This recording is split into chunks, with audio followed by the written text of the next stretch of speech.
رسول اکرم صلی اللہ علیہ وآلہ وسلم کو بتایا گیا کہ بنو قریظہ نے بنو قینقاع اور بنو نذیر کی طرح اپنا معاہدہ توڑ دیا ہے۔ آپ صلی اللہ علیہ وآلہ وسلم نے کعب بن اسد کے خلاف کوئی کارروائی کرنے سے پہلے یہ یقین کر لینا ضروری سمجھا کہ بنو قریظہ نے واقعی قریش کے ساتھ معاہدہ کیا ہے۔ اللہ اپنے نام لیوا بندوں کی مدد کرتا ہے۔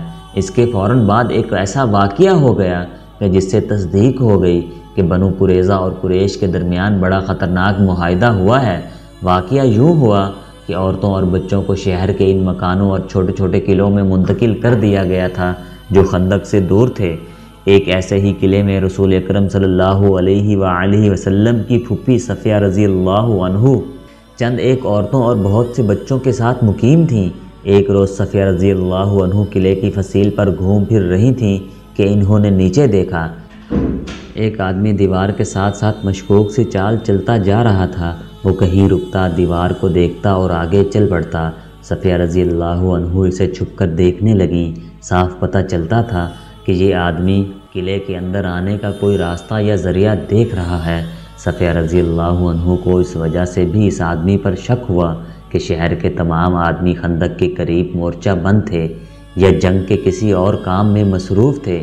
اگر یہ کوئی اپنا آدمی ہوتا اور کسی کام سے آیا ہوتا تو دروازے پر دستک دیتا۔ قلعے میں عورتوں اور بچوں کے ساتھ صرف ایک مرد تھا۔ یہ تھے عرب کے مشہور شاعر حسان بن ثابت رضی اللہ عنہ۔ صفیہ رضی اللہ عنہ نے حسان رضی اللہ عنہ سے کہا کہ نیچے ایک آدمی مشکوک انداز سے دیوار کے ساتھ ساتھ جا رہا ہے، مجھے شک ہے کہ وہ یہودی ہے۔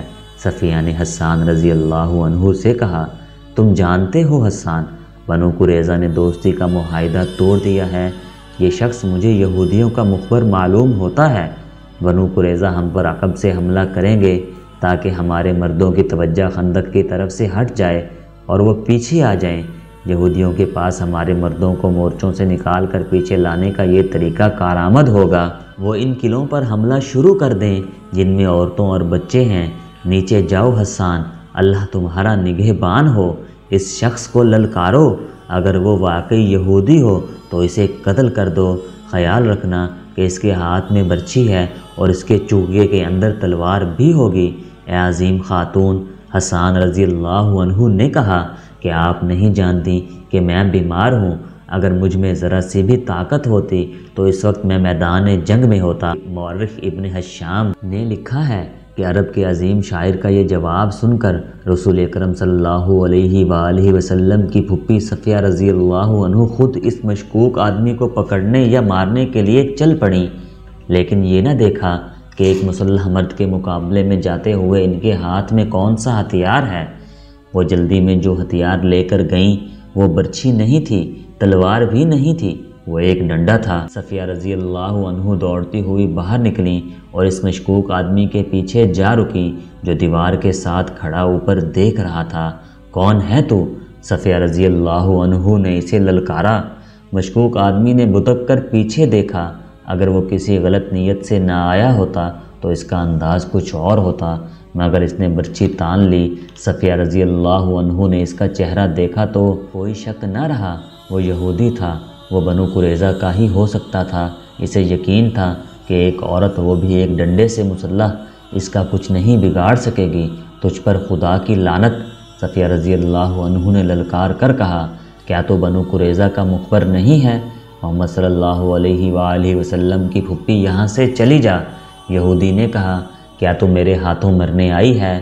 ہاں، میں بنو قریظہ کا آدمی ہوں، پھر تو یہاں سے زندہ نہیں جائے گا۔ یہودی نے کہکا لگایا اور بڑھ کر برچھی ماری۔ جس تیزی سے برچھی آئی تھی اس سے زیادہ تیزی سے صفیہ رضی اللہ عنہ ایک طرف ہو گئی۔ یہودی کا وار خالی گیا تو وہ سنبھل نہ سکا، وہ آگے کو جھکا اور اپنے بڑھتے ہوئے قدموں کو روک نہ سکا۔ صفیہ رضی اللہ عنہ نے پوری طاقت سے اس کے سر پر ڈنڈا مارا۔ ایک عورت کے بازو میں خدا کا قہر آ گیا تھا۔ یہودی رک کر سیدھا ہوا لیکن اس کا سر ڈولنے لگا۔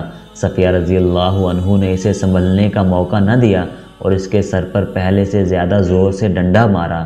اب یہودی کھڑا نہ رہ سکا، اس کے ہاتھ سے برچھی گر پڑی، اس کے گھٹنے زمین سے لگے۔ صفیہ رضی اللہ عنہ نے اس کے سر پر، جس سے خون بہہ بہہ کر اس کے کپڑوں کو لال کر رہا تھا، ایک اور ڈنڈا مارا۔ وہ جب بے ہوش کر لڑک گیا تو صفیہ رضی اللہ عنہ اس کے سر پر ہی ڈنڈے مارتی چلی گئیں جیسے زہریلے ناگ کا سر کچل رہی ہوں۔ صفیہ رضی اللہ عنہ نے اس وقت ہاتھ روکا جب یہودی کی کھوپڑی کچلی گئی، اس کا جسم بے حس ہو گیا۔ صفیہ رضی اللہ عنہ قلعے میں چلی گئیں۔ حسان صفیہ رضی اللہ عنہ نے حسان رضی اللہ عنہ سے کہا، میں وہ کام کر آئی ہوں جو تمہیں کرنا تھا، اب جاؤ اس یہودی کے ہتھیار اٹھا لاؤ اور اس کے کپڑوں کے اندر جو کچھ بھی ہے وہ بھی لے آؤ۔ میں عورت ہوں، کسی مرد کے کپڑوں کے اندر ہاتھ ڈالنا ایک عورت کے لیے مناسب نہیں، چاہو تو یہ مال غنیمت تم لے سکتے ہو، مجھے اس کی ضرورت نہیں، اللہ آپ کی عصمت کی حفاظت کرے۔ حسان رضی اللہ عنہ نے شاعروں کی مسکراہٹ سے کہا، مال غنیمت کی ضرورت مجھے بھی نہیں ہے اور میں اپنے اندر اتنی توانائی محسوس نہیں کرتا کہ یہ کام انجام دے سکوں۔ مورخین لکھتے ہیں کہ یہ خبر رسول کریم صلی اللہ علیہ وآلہ وسلم تک پہنچی تو آپ صلی اللہ علیہ وآلہ وسلم کو پریشانی ہوئی۔ شہر میں خوراک کی کیفیت یہاں تک پہنچ گئی تھی کہ ہر فرد کو اس کی اصل ضرورت کے صرف 1/4 خوراک ملتی تھی۔ رسول کریم صلی اللہ علیہ وآلہ وسلم نے خدائے ذوالجلال سے مدد مانگی اور کوئی حکمت عملی سوچنے لگے۔ ادھر خندق کا محاذ سرگرم تھا۔ خالد کو اپنی اس وقت کی بے چینی اور بے تابی اچھی طرح یاد تھی۔ وہ خندق کے ساتھ ساتھ گھوڑا دوڑاتا اور کہیں سے خندق عبور کرنے کا طریقہ سوچتا تھا۔ وہ مرد میدان تھا، لڑے بغیر واپس جانے کو اپنی توہین سمجھتا تھا، مگر وہاں لڑائی اس نوعیت کی ہو رہی تھی کہ قریش کے تیر انداز خاصی تعداد میں خندق کے اس مقام پر قریب آتے جہاں مسلمان مورچہ بند تھے۔ یہ سلا کی پہاڑی تھی، تیر انداز مسلمانوں پر تیر برساتے، مسلمان جوابی تیر اندازی کرتے۔ کبھی قریش کا کوئی تیر انداز جیش کسی اور جگہ گشتی سنتریوں پر تیر چلاتا، مگر مسلمانوں کا جیش فوراً پہنچ جاتا۔ رات کو مسلمان خندق پر سنتریوں کی تعداد میں اضافہ کر دیتے تھے اور قریش خندق سے دور پیچھے خیمہ گاہ میں چلے جاتے تھے۔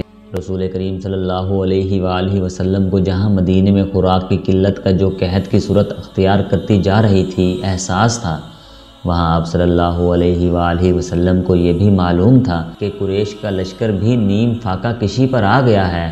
یہ وہ کیفیت ہوتی ہے جو انسانوں کو ایک دوسرے کے شرائط ماننے اور معاہدوں اور سمجھوتوں پر مجبور کر دیتی ہے۔ کسی بھی تاریخ میں اس شخص کا نام نہیں لکھا جسے رسول کریم صلی اللہ علیہ وآلہ وسلم نے خفیہ طریقے سے قریش کے اتحادی غطفان کے سالار عنیہ کے پاس اس مقصد کے لیے بھیجا کہ اسے قریش کی دوستی ترک کرنے پر آمادہ کرے۔ اسے یہ نہیں کہا گیا تھا کہ وہ مسلمانوں کے ساتھ مل جائے۔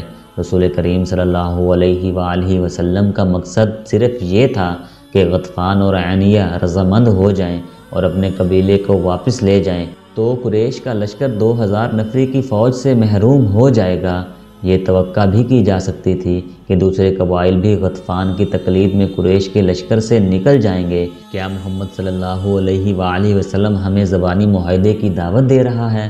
سالار عنیہ نے رسول خدا صلی اللہ علیہ وآلہ وسلم کے الچی سے کہا، ہم نے یہاں تک آنے کا جو خرچ برداشت کیا ہے وہ کون دے گا؟ ہم دیں گے۔ رسول خدا صلی اللہ علیہ وآلہ وسلم کے الچی نے کہا، نبی کریم صلی اللہ علیہ وآلہ وسلم نے فرمایا ہے کہ تم لوگ اپنے قبیلے کو واپس لے جاؤ تو اس سال مدینہ میں کھجور کی جتنی پیداوار ہوگی اس کا تیسرا حصہ تم لے جانا، خود مدینے آ جانا، پوری پیداوار دیکھ لینا اور اپنا حصہ اپنے ہاتھوں الگ کر کے لے جانا۔